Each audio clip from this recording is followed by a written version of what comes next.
তো বন্ধুরা, আজকে হচ্ছে নীল ষষ্ঠীর পরের দিন। তো তোমরা অনেকেই হয়তো জানো, নীল ষষ্ঠীর পরের দিন নিরামিষ খেতে লাগে। আর বছরটাকে বিদায় দেওয়ার জন্য তিতো খেতে লাগে।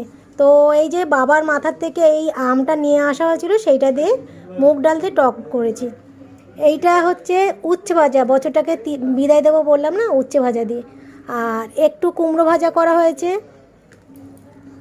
ঢ্যাঁড়স ভাজা করা হয়েছে, শশা কেটেছি, আর একটু নুন নিই। আজকে আর লেবু লাগবে না যেহেতু টক ডাল। আর আছে হচ্ছে পাঁপড়,